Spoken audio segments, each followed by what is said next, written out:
गरीब उसे कहते हैं जिसके घर में भौतिक सुख सुविधाओं का अभाव हो, उसे गरीब कहते हैं। पर दरिद्र कौन है? कहा जिसके पास धन हो फिर भी उस धन का उपयोग धर्म में न लगा करके करे, उस धन का उपयोग न करे, दान न करे, उस धन से अच्छे काम न करे, वही सबसे बड़ा दरिद्र है। और एक बात, दुनिया का धन अगर कम है तो कोई बड़ी बात नहीं है। यदि आपके पास राम नाम का धन है, कृष्ण नाम का धन है, तो आप दुनिया के सबसे अमीर व्यक्ति हैं। दुनिया का धन रहे ना रहे, कृष्ण नाम का धन इकट्ठा करो, राम नाम का धन इकट्ठा करो।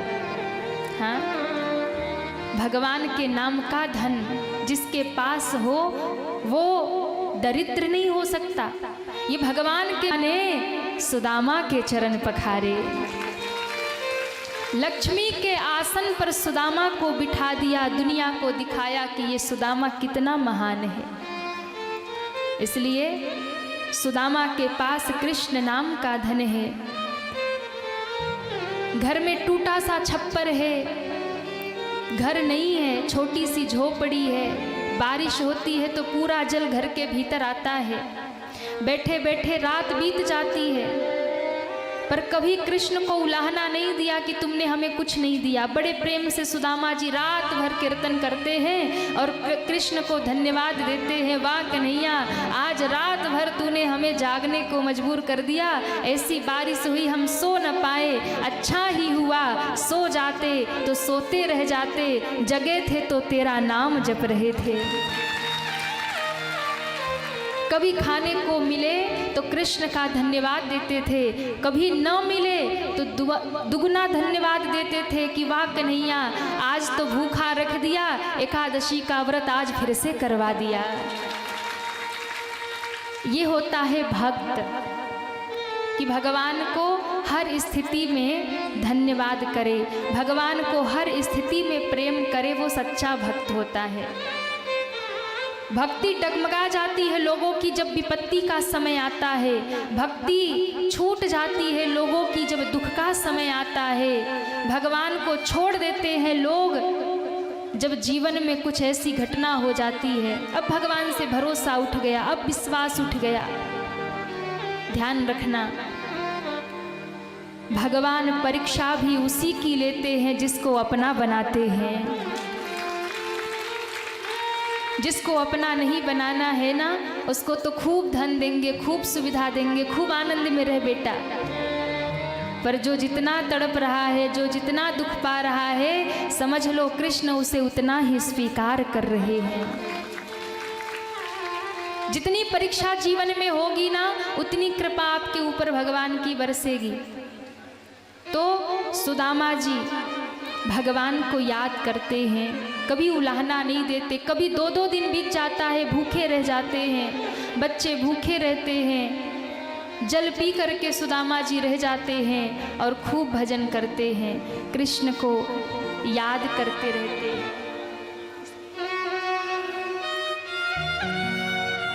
और कृष्ण के विरह में, कृष्ण के प्रेम में कृष्ण को याद करते हैं, पर कभी द्वारिका नहीं जा रहे। उन्हें लगता है कि अगर मैं द्वारिका जाऊंगा, कृष्ण से मिलूंगा, तो कन्हैया क्या सोचेंगे। कुछ मांगने आया होगा, घर में गरीबी है, इस कारण कभी द्वारिका नहीं जाते, पर याद में तड़पते हैं, रोते हैं सुदामा जी। तुम्हारी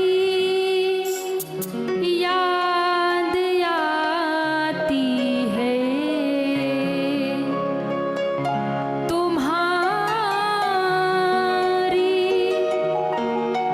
याद आती है, बताओ क्या करे मोहन। तुम्हारी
जब वो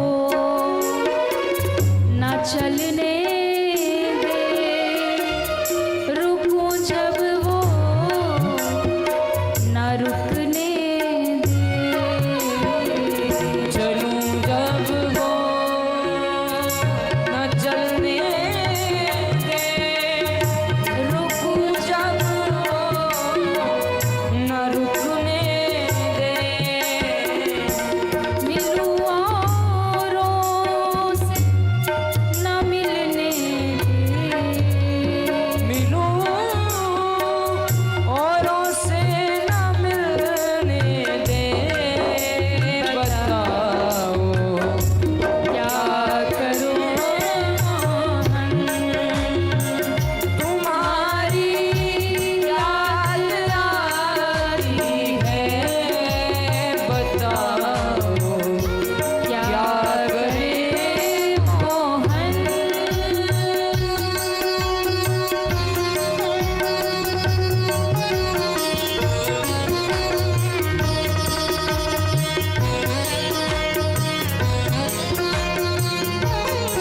श्री राधे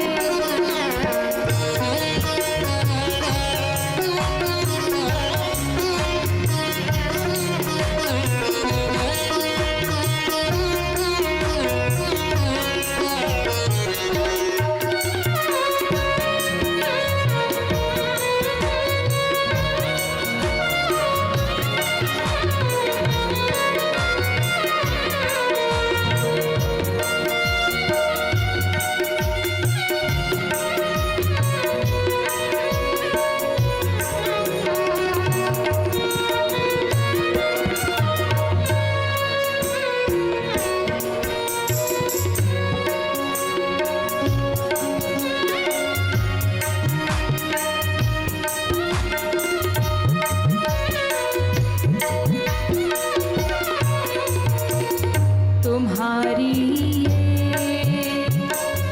तुम इसके, हमारी कौन चलने दे, तुम्हारी ये और तुम इसके, हमारी कौन चलने दे, ये जब जाएगी तुम आओ, ये जब जाएगी तुम आओ, बताओ क्या करे मोहन, तुम्हारी याद आती है, तुम्हारी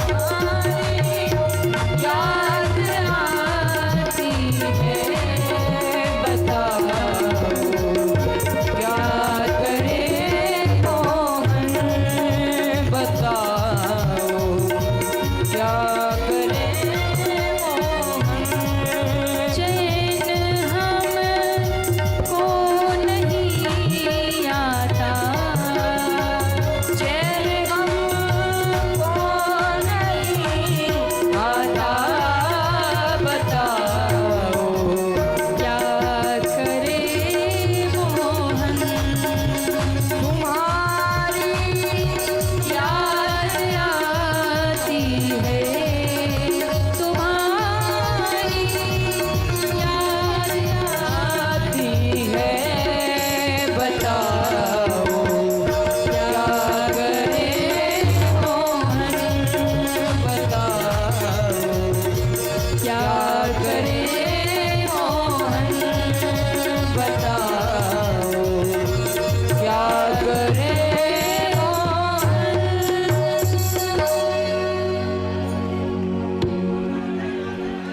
चैन हमको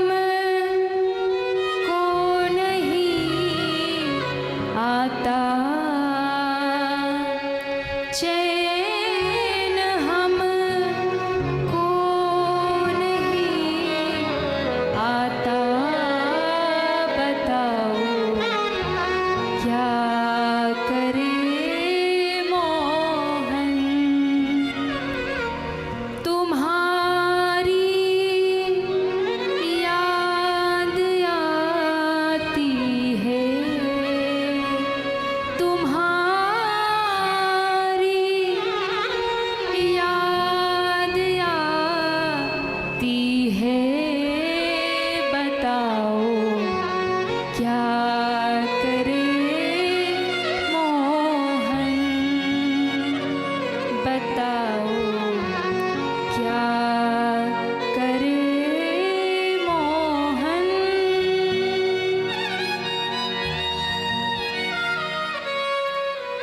सुदामा जी भगवान के भजन में लगे।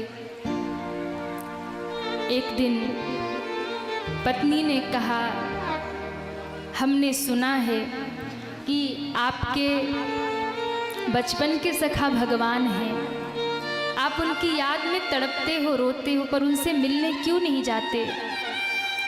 सुदामा जी ने कहा, देवी मैं इसलिए उनके द्वार नहीं जाता ना, मैं इतना गरीब हूँ और कृष्ण ये ना सोच ले कि मैं उनके दरवाजे मांगने आया हूँ। और मुझे शर्म भी आती है कि वो द्वारिकाधीश है, राजा है, मैं मिलने जाऊंगा, मेरा कृष्ण मुझे गले से लगाएगा, पर लोग क्या कहेंगे कि कैसा मित्र है, इतना गरीब है। सुशीला जी ने कहा, पर मैं कहती हूँ एक बार द्वारिका जाइए। देखिए, धर्म पत्नी वो होती है ना जो पति को भगवान से जोड़ती है, खींच करके भगवान के चरणों में भेजे, वो धर्म पत्नी होती है। पत्नी वो नहीं है जो कहे कि चलो फिल्म दिखाओ, पत्नी वो नहीं है जो कहे कि चलो साड़ी दिलवाओ, शॉपिंग करवाओ, मायके पहुंचाओ, यहाँ लेके जाओ, वहाँ लेके जाओ। पत्नी वो नहीं है। पत्नी वो है कि पति अगर गलत मार्ग में भी जा रहा है तो उसे सही मार्ग में लगा दे, वो धर्म पत्नी है। सती सावित्री उनको ही कहते हैं। पत्नी वो है कि जो पति अगर कथा में नहीं भी आ रहा हो तो जिद करके कहे कि आज मुझे कथा में लेके चलो, मेरे साथ चलो।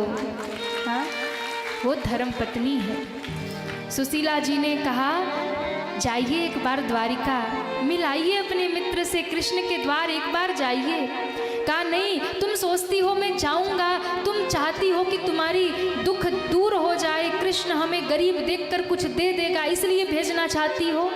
रो पड़ी सुशीला। सुशीला ने कहा, नहीं नहीं महाराज, आपने गलत समझ लिया। मैं तो आपको द्वारिका इसलिए भेजना चाहती हूँ कि बचपन के जो सखा, दो यार, दो मित्र बिछुड़े हुए हैं, उन दो मित्रों का मिलन हो जाए। समझाने पर सुदामा जी जाने को तैयार हो गए, पर लेकर क्या जाऊंगा, घर में कुछ नहीं है। सुशीला ने कहा, मैं व्यवस्था करूंगी। 4 घर गई, 4 मुट्ठी चावल मांग कर लाई, साड़ी का पल्लू फाड़ कर पोटली बांध दी। कहा, अपने मित्र को, कन्हैया को ये उपहार मेरी ओर से दे देना। सुशीला जी ने रो करके 4 मुट्ठी चावल बांध करके दे दिया और द्वारिकाधीश से प्रार्थना किया, मेरे पति निकल तो गए हैं, दुबला पतला शरीर है, द्वारिका बहुत दूर है, पहुँचेंगे नहीं पहुँचेंगे मुझे खबर नहीं है, पर प्रभु तुम्हारे सहारे मैंने इनको भेज दिया, हो सके तो अपने भक्त को अपने द्वार बुला लेना। सुदामा जी लड़खड़ाते हुए निकले। एक नदी सामने आई, तेज बहाव था। सुदामा जी ने सोचा कैसे पार करूंगा। एक वृक्ष के नीचे सो गए। भगवान वेश बदल के आए, सुदामा जी को गोद में उठाया और नदी के उस पार ले जाकर रख दिया। चलना नहीं हुआ ज्यादा, समुद्र के किनारे लाकर बिठा दिया। समुद्र के किनारे जैसे ही सुदामा जी खड़े होके सोच रहे हैं, सोया था तो नदी थी, जागा था तो समुद्र। ये तो गोविंद की करामात लगती है।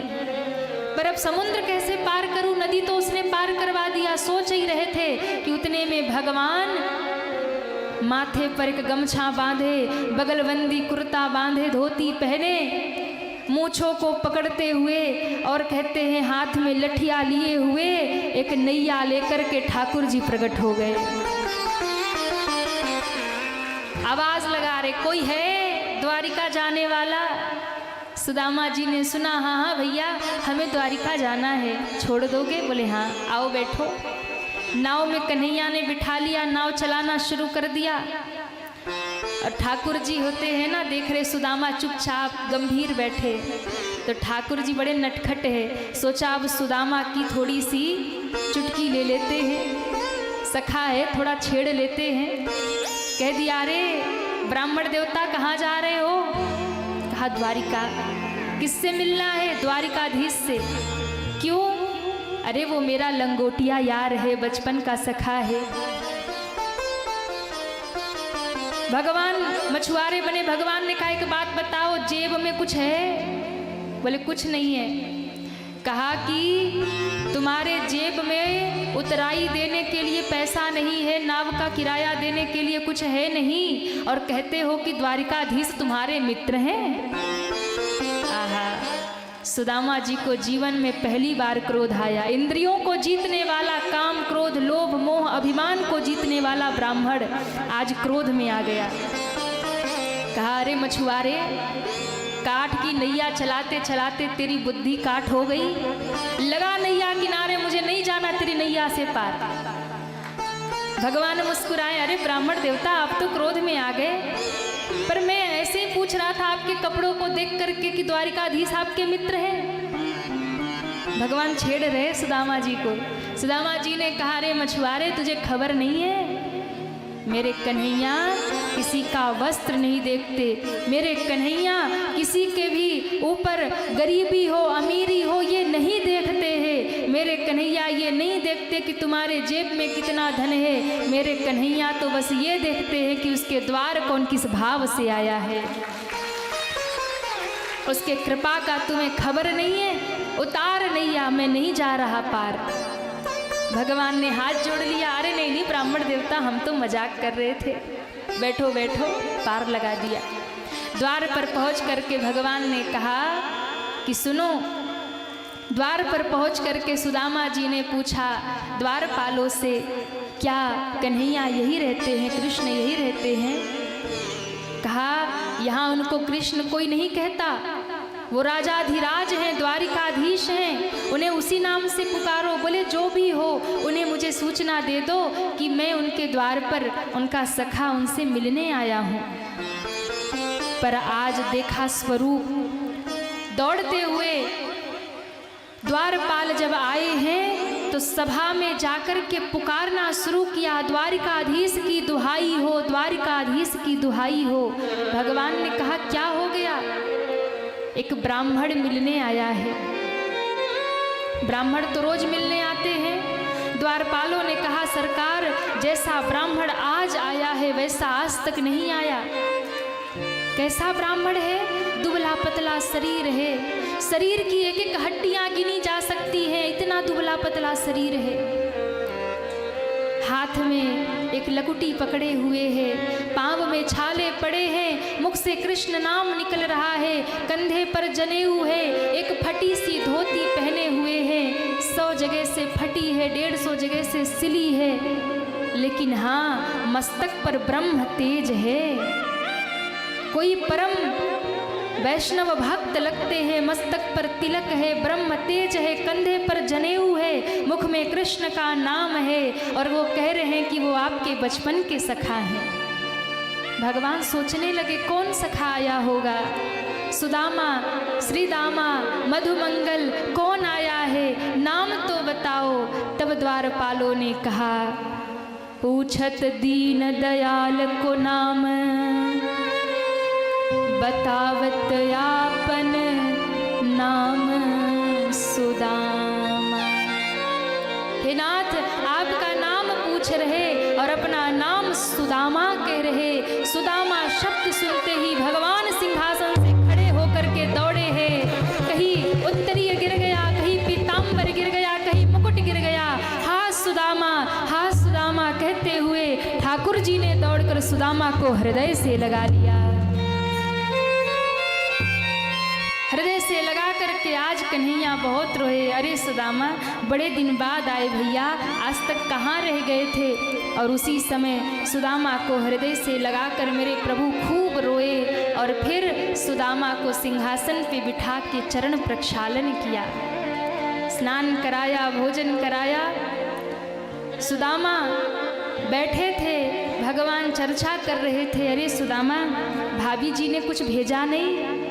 अब सुदामा पोटली छिपा रहे, कह रहे कि क्या भेजेगी? आशीर्वाद भेजा है। पोटली छुपाने लगे। भगवान ने देख लिया, छिपा क्या रहे हो? कुछ नहीं सरकार, क्या छिपाऊंगा? कुछ नहीं। अरे कन्हैया कुछ नहीं, इधर उधर की बात करने लगे। भगवान ने देख लिया, पोटली पकड़ के खींची थी, साड़ी पुरानी थी, फट गई, सारा चावल धरती पे गिर गया। भगवान ने एक एक चावलों को इकट्ठा किया, पहली मुट्ठी भर के भगवान ने मुख में डाला और कहा, वाह सुदामा, इन चावलों में तो कहीं मेरे यशोदा मैया के माखन मिश्री की याद आ गई। और मन ही मन कहा, जा, एक लोक का तुझे राजा बना दिया। दूसरी मुट्ठी भर के भगवान ने खाई और कहा, वाह सुदामा, इस चिवड़ों में तो मुझे विदुरानी के केले के छिलकों की याद आ गई। मन ही मन कहा, जा, दूसरे लोक का भी तुझे साम्राज्य दिया। तीसरी मुट्ठी उठाई थी, दौड़कर रुक्मणी जी ने हाथ पकड़ा, हमारे लिए भी तो कुछ रहने दो, सब दे दोगे अपने सखा को, अपने मित्र को। तब माँ ने रोक लिया, हमें भी प्रसाद मिलना चाहिए। सुदामा पर भगवान ने अद्भुत कृपा बरसाई और इसी के साथ में अब भागवत अपने विश्राम की ओर अग्रसर। दुनिया क्या जाने, मैंने उन्हीं से कर ली प्रीत, ये दुनिया क्या जाने। मेरी भई श्याम संग प्रीत, ये दुनिया क्या जाने। मेरी भई श्याम संग प्रीत, ये दुनिया क्या श्री राधे।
मिल गया, मुझे मिल गया, जय हो। मुझे मिल गया मन का मीत, ये दुनिया क्या जाने। मुझे मिल गया मन का मीत, ये दुनिया क्या जाने।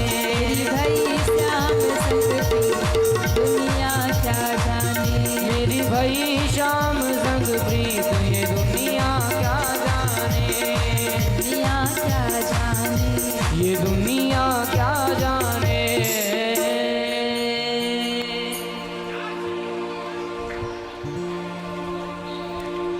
मेरी भाई श्याम संग प्रीत, ये दुनिया। किसको किसको ठाकुर जी से प्रेम हो गया, उठाओ हाथ। वाह। क्या जाने कोई, क्या जाने, क्या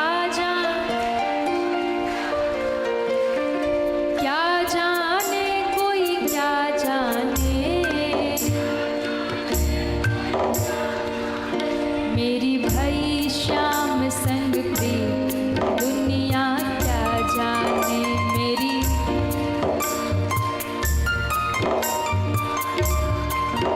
मुझे मिल गया मन का मीत, दुनिया क्या जाने।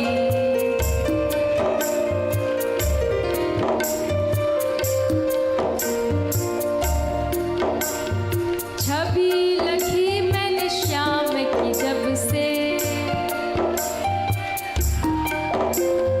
गोपिया क्या कह रही है सखी, जब से कन्हैया को देखा है तब से कुछ अच्छा लगता नहीं है। छवि लखी मैं श्याम की जब से, भाई बावरिया सखी मैं तब से। भाई बावरिया सखी मैं तब से। मैंने उन्हीं से कर ली प्रीत, ये दुनिया क्या जाने।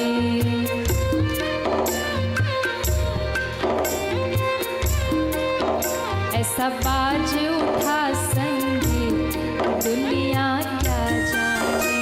ऐसा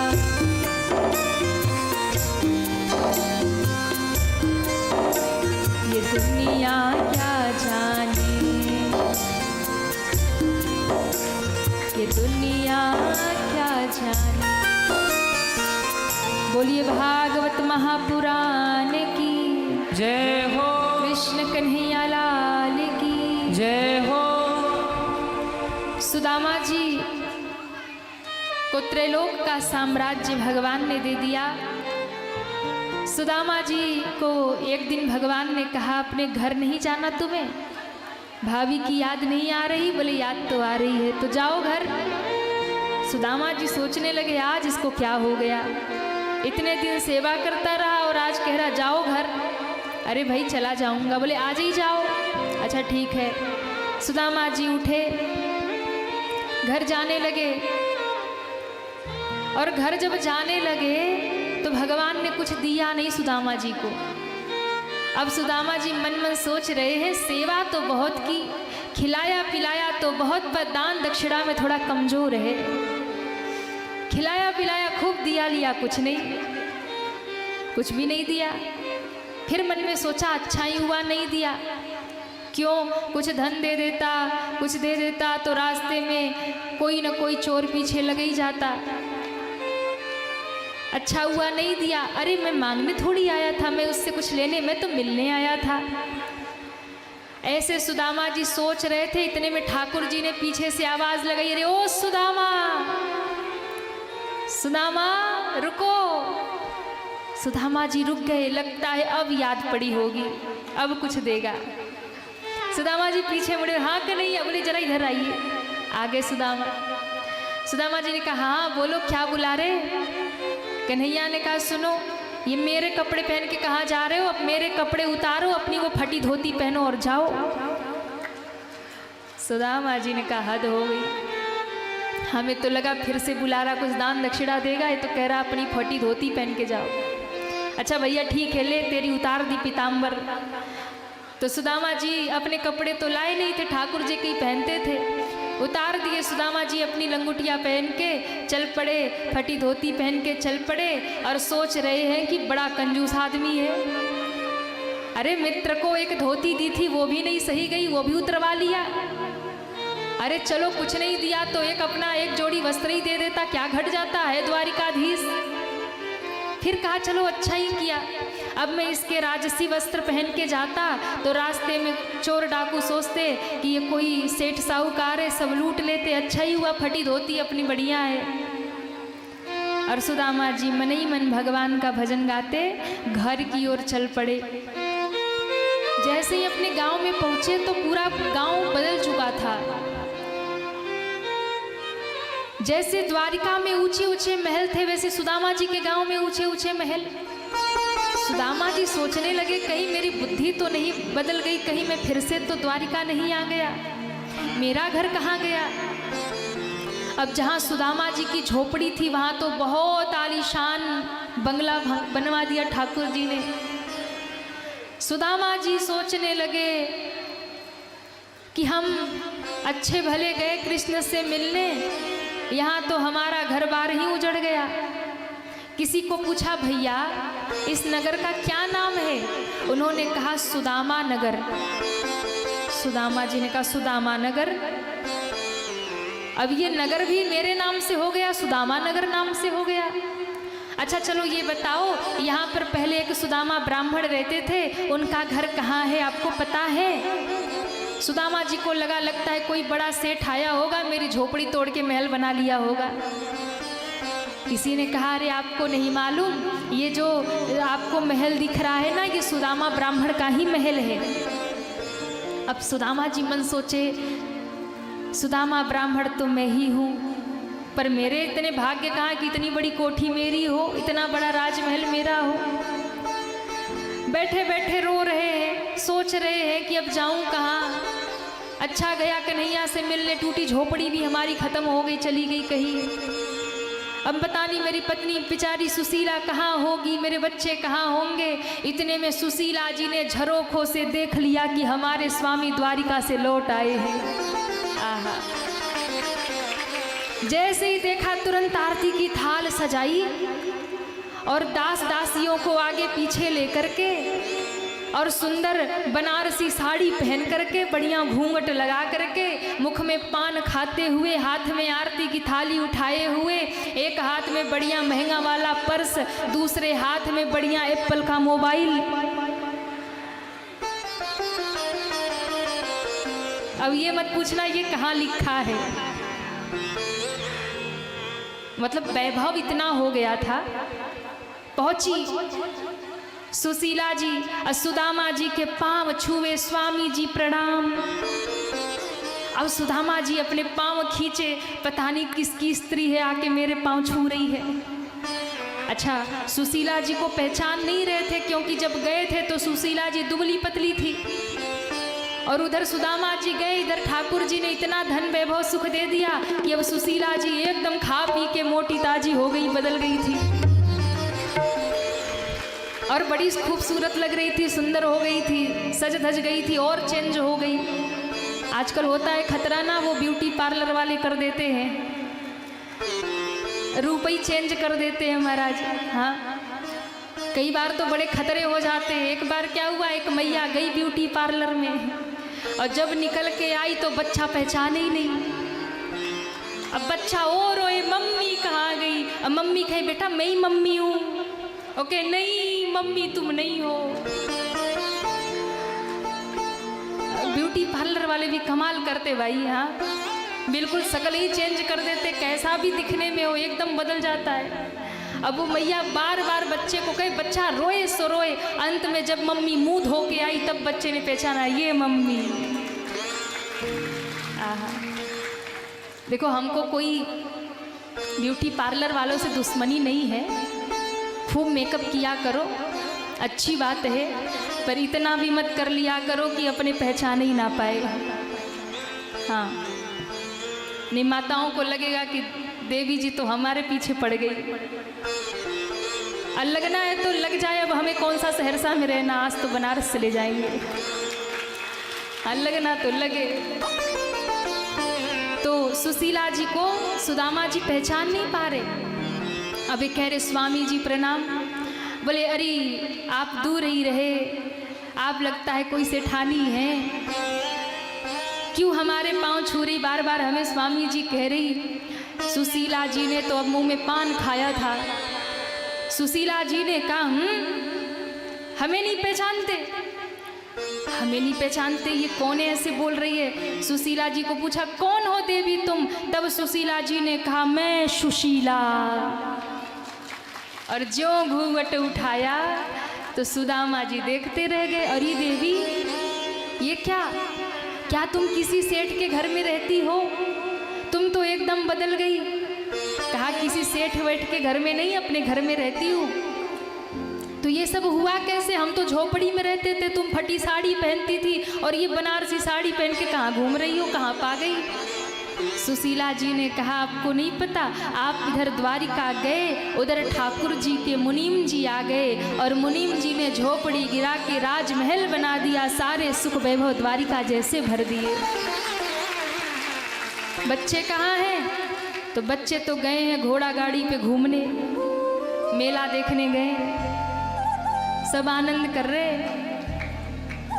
सुदामा जी ने कहा अच्छा और क्या क्या हुआ मेरे जाने के बाद? सुशीला जी ने सब कहानी बताई। बोले ठाकुर जी के मुनीम जी ने आकर के सब कर दिया और अभी भी वो आए हैं, अभी द्वारिका से आए हैं, मुनीम जी घर में बैठे हैं। सुदामा जी ने कहा मुनीम जी आए हैं? बोले हाँ अभी आए हैं, आप जब आए तभी आए। अच्छा चलो दिखाओ। जैसे ही भवन के भीतर ले गई तो मुनीम जी कौन थे? बोले ठाकुर जी ही, नाक पे चश्मा लगाए, टोपी टेढ़ी लगाए, ठाकुर जी बैठे मुनीम जी बनके। कन्हैया को देख करके सुदामा जी ने कहा अरे कन्हैया एक बात बता, तू कब आया? बोले अभी अभी आया। कैसे आया? बोले रथ से। सुदामा जी ने कहा एक बात बता, जब तुझे द्वारिका से मेरे घर तक आना ही था तो मुझे पैदल क्यों भेजा?